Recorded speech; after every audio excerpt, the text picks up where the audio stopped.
Surprise au procès de Vincent Lacroix, qui est accusé d'avoir détourné 130 millions de dollars. L'expert qui témoigne pour l'Autorité des marchés financiers a révélé que l'ex-PDG de Norbourg avait embauché une agence de sécurité pour vérifier si l'entreprise faisait l'objet d'écoutes électroniques. Alain Laforêt.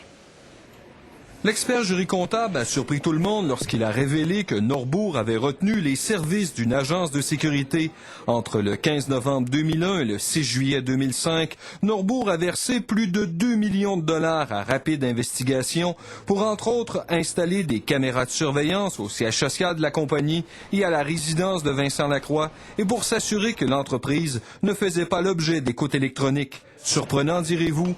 Vincent Lacroix avait une explication. Je vais regarder la facture, mais je suis pas mal certain de la détection à voir s'il y avait des micros dans les bureaux de Norbourg, parce qu'en mars 2003, il y avait eu un bon vol chez le groupe Norbourg. Pourquoi avoir fait installer des caméras chez vous? Mais ça faisait partie du standard suite au vol qu'il y avait eu. Toute la journée, l'expert jury comptable a détaillé davantage l'utilisation qu'aurait fait Vincent Lacroix des 115 millions de retraits frauduleux.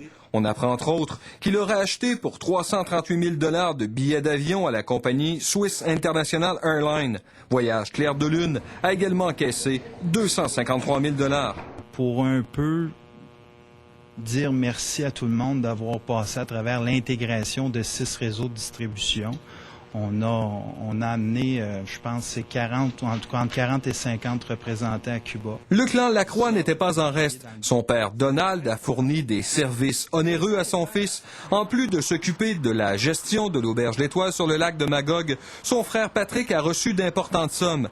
Vincent Lacroix aurait également prêté 145 000 $ pour que sa sœur Stéphanie achète cette propriété du canton de Magog. Sa femme Sylvie Giguère aurait utilisé plus d'1 million pour l'achat de 3 maisons. Ce qui peut sembler ironique à la lecture des documents, c'est que le gardien de valeur Norton Trust a facturé à Norbourg 440 000 $ en frais pour avoir bien surveillé les avoirs des 9 200 investisseurs floués.